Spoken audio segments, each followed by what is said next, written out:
Hello friends, welcome to my channel Indian institute. I am S B Yadav और आप लोग देख रहे हैं कि वीडियो हम आज लेकर के आए हैं निर्देशांक ज्यामिति यानी कि कोऑर्डिनेट। अब कोऑर्डिनेट एक ऐसा चैप्टर होता है कि जिसमें 10th क्लास के सभी बच्चे प्रॉब्लम में रहते हैं, कंफ्यूजिंग में रहते हैं, क्योंकि इसके अंदर जो पार्ट होते हैं वो बहुत ही बृहत होते हैं। तो और इस समय जो पढ़ाई का टाइम चल रहा है, ठंडियों का मौसम आ गया है, तो सभी स्टूडेंट से गुजारिश है कि अच्छे से पढ़ें ताकि बोर्ड पेपर को अच्छे से बीट कर सकें और बेहतरीन से बेहतरीन नंबर में जो भी आने वाले क्वेश्चन हैं आराम से सॉर्ट आउट कर सकें।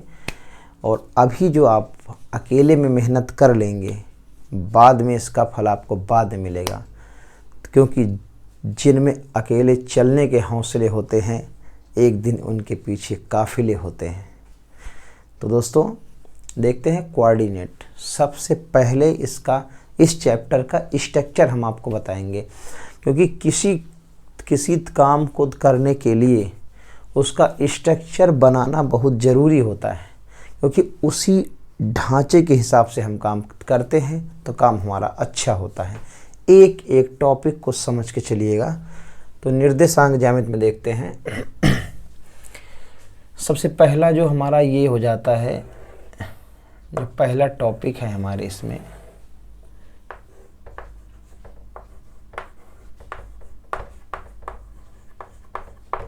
निर्देशांक, यानी कि इसमें जो है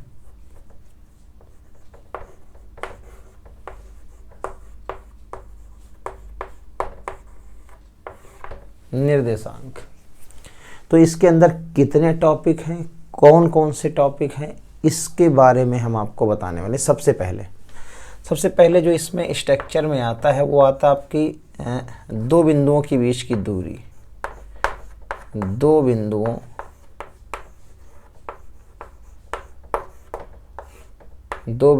के बीच की दूरी, दो बिंदुओं के बीच की दूरी निकालने के लिए आएगा। यानी कि दो बिंदु आपको दे रहेंगे, जैसे 5,7 है, 2,3, तो इनके बीच की दूरी आपको निकालनी रहेगी। तो सबसे पहले हम दूरी का निकालने का फार्मूला, इसके स्ट्रक्चर बनाने के जस्ट बाद ही हम इसी में आपको फार्मूला पहले बताएंगे। तो फार्मूला जब आपको याद हो जाएगा तो क्वेश्चन अपने आप सॉर्ट आउट हो जाएगा। ये पहला पार्ट है इसका। दूसरा आपका आता है मध्य बिंदु के निर्देशांक। कौन सा? मध्य बिंदु के निर्देशांक।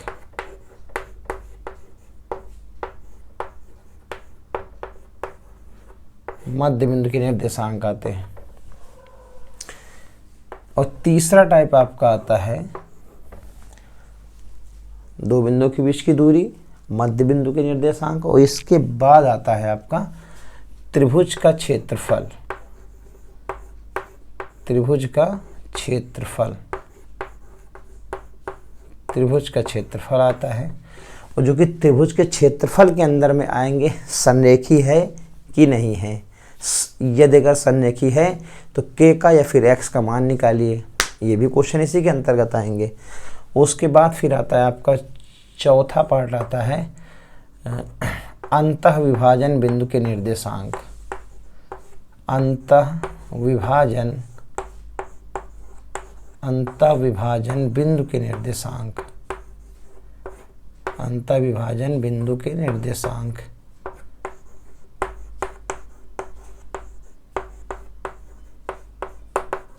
अंतः विभाजन बिंदु के निर्देशांक। और जो पांचवा टॉपिक आपका आता है वो आता है आपका बाह्य विभाजन।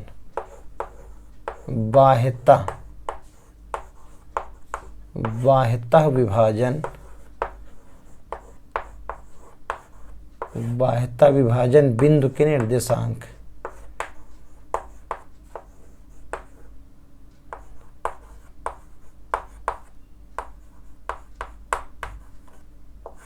बाह्यतः विभाजन बिंदु के निर्देशांक।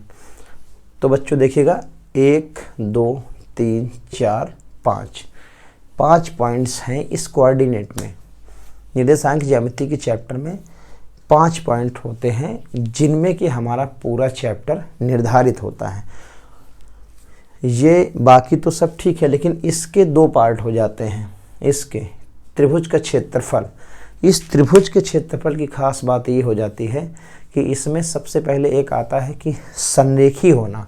तो संरेखी में तो इसका त्रिभुज का क्षेत्रफल जो भी आएगा वो 0 के बराबर आएगा।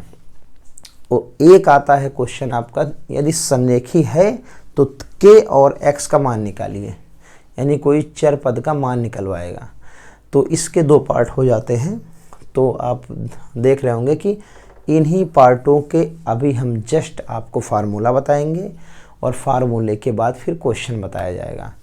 तो उम्मीद है कि ये फार्मूले का मतलब स्ट्रक्चर, पूरे चैप्टर के स्ट्रक्चर दोस्तों समझ में आ गया होगा। तो बच्चों देखते रहिएगा वीडियो को, स्किप मत करिएगा और इसके आगे। हाँ तो बच्चों देखते हैं, यानी कि जो हमने स्ट्रक्चर में बताया है 5 चीज़ें, उनके फार्मूले अब देखिएगा। तो फार्मूले आपको याद करने तो पड़ेंगे। जब फार्मूले आपको पूरी तरह से याद हो जाएंगे तो पूरा चैप्टर आसान हो जाएगा और बढ़िया से आप लोग क्वेश्चनों को सॉर्ट आउट कर सकते हैं। देखिएगा, पहला जो है वो आपका आता है 2 बिंदुओं के बीच की दूरी। कितने बिंदुओं की? 2 बिंदुओं की, 2 बिंदुओं के बीच की दूरी।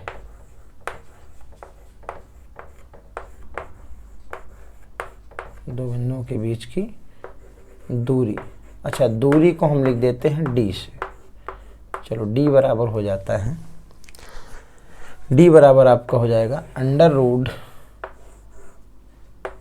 x1 माइनस x2 का whole square plus y1 minus y2 का होल स्क्वायर। ये 2 बिंदुओं के बीच की दूरी का फार्मूला ये हो जाता है। और यहाँ अगर मानना है तो 2 बिंदु के बीच की दूरी मान सकते हो। जैसे मान लीजिए कि ये एक P बिंदु है और ये एक हमारा Q बिंदु है। समझने के लिए इसके कोऑर्डिनेट आपके x1 और y1 है और इसके आपके x2 और y2 हैं, ऐसे समझ लीजिएगा। और इसके बीच की दूरी हमें निकालनी है, तो ये मान लेते हैं कि बीच की दूरी कितनी है, d है। तो कोऑर्डिनेट की भाषा में क्या हो जाएगा, फार्मूला ये बन जाएगा इसका।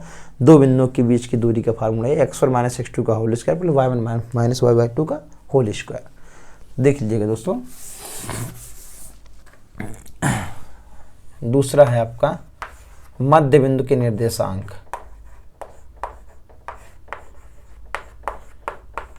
मध्य बिंदु के निर्देशांक। तो मध्य बिंदु के निर्देशांक क्या हो जाएंगे आपके? मध्य बिंदु के निर्देशांक हो जाएंगे आपको x1 प्लस x2 अपॉन 2 कामा y1 plus y2 upon 2, y1 plus y2 upon 2। ये मध्य बिंदु यानी कि मिडिल पॉइंट्स कोऑर्डिनेट। अब ये मान लीजिए कि ये कोई बिंदु है, इसे मान लेते हैं P, इसे मान लेते हैं Q, और इसके हमें जो है x1 y1 और इसके जो कोऑर्डिनेट हैं वो x2 कामा y2 आपको दिए गए हैं।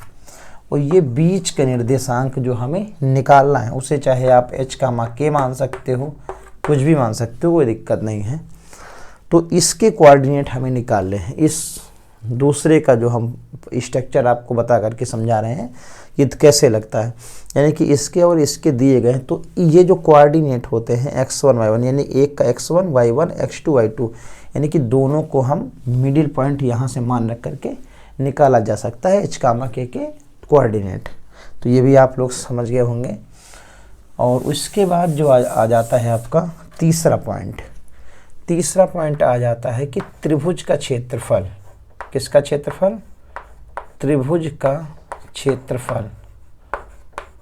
त्रिभुज के क्षेत्रफल की जब बात आती है, ये बहुत ही इम्पोर्टेंट और क्रिटिकल फार्मूला होता है और ये हार्ड भी होता है। इसको याद करने के लिए हम आपको एक ट्रिक बताते हैं। त्रिभुज का क्षेत्रफल 1/2 x1। आप सदैव जो है इस फार्मूले का यानी कि प्रयोग करेंगे। कौन सा? 23, 31, 12। यदि अगर आपने 23, 31 और 12 प्रयोग कर लिया तो इस फार्मूले को आप आराम से जान जाएंगे इस ट्रिक से। 23, 31, 12 यानी कि x1 तो हमारा लगेगा ही पहले, उसके बाद ये y1 के लिए 23 मतलब y2 माइनस y3 प्लस क्या लगेगा? x2 लगेगा, x1 x2। फिर y के लिए y3 माइनस y1, 23, 31, 12। अब 31 की बारी आई, क्या हो जाएगा? y3 minus y1। फिर प्लस देखो x1 x2 x3 रहेगा। और फिर से देखिएगा 23 का मतलब हो जाता है y2 माइनस y3, देखो 2 और 3। फिर 31 का मतलब 3 1 y3 माइनस y1 और तीसरा हो जाता है y1 माइनस y2 ये बन जाएगा यारों। तो ये जो है हमारी ये एक शॉर्ट ट्रिक है, इस पर जो है गौर फरमाइएगा, देखिएगा। तो ये जो है आपका फार्मूला बन गया, किसका? त्रिभुज के क्षेत्रफल का फार्मूला बन जाता है। क्या? इससे ये याद रहेगा आप लोगों को 23, 31, 12 से, क्योंकि x1 x2 x3 ये तो चलेंगे ही, लेकिन इस फार्मूले का प्रयोग, इस शॉर्ट ट्रिक का प्रयोग करने से आप लोग कभी फार्मूला भूलेंगे नहीं। जब भूलेंगे नहीं तो सवाल आप ऑटोमेटिक अच्छे से लगेंगे।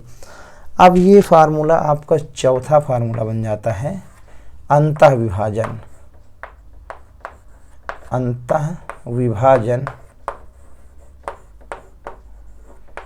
अंतःविभाजन बिंदु के निर्देशांक,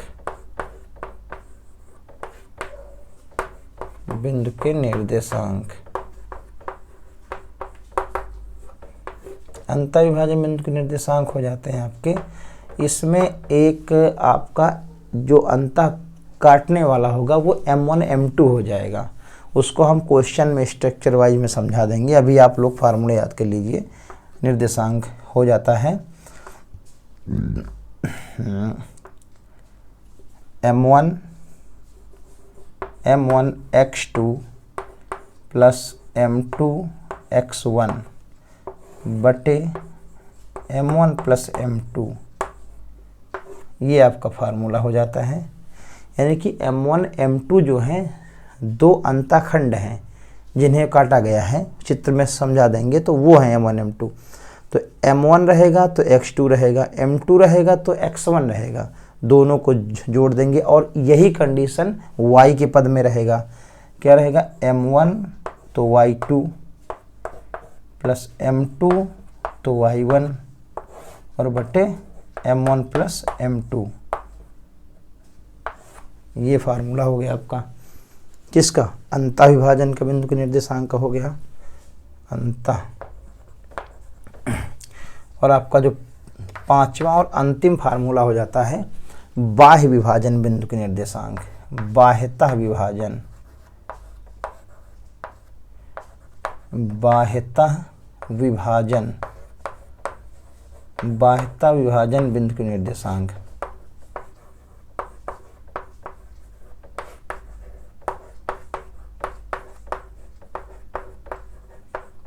बाह्यतः विभाजन बिंदु के निर्देशांक।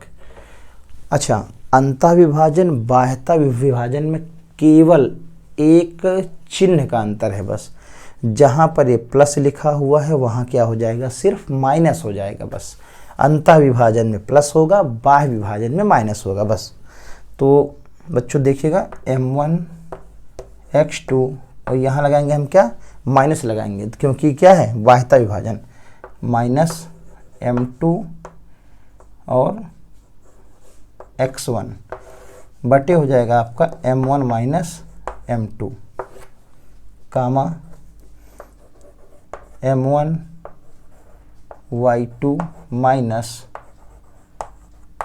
m2y1 बटे m1 माइनस m2। तो ये हो गए आपके फार्मूले। तो बच्चों उम्मीद है कि पूरे फार्मूला और पूरे चैप्टर का स्ट्रक्चर आप लोगों के समझ में आ गया होगा। यदि अगर समझ में आ गया है तो इसको याद करिए और ज़्यादा से ज़्यादा याद करिए, और इस वीडियो को सभी लोग देखिए, पूरा देखिए, और अपने फ्रेंड्स सर्किल को ज़्यादा से ज़्यादा शेयर करिए, और वीडियो को लाइक करिए, चैनल को सब्सक्राइब करिए जितने भी हमारे न्यू स्टूडेंट्स हैं, और ज़्यादा से ज़्यादा जुड़ते रहें हमारे स्टूडेंट, ताकि हम पेपर तक पूरा कोर्स कवर करा सकें यूट्यूब के माध्यम से, और आप लोगों के अच्छे नंबर आ सकें। दोस्तों मिलते हैं नेक्स्ट वीडियो में। जय हिंद।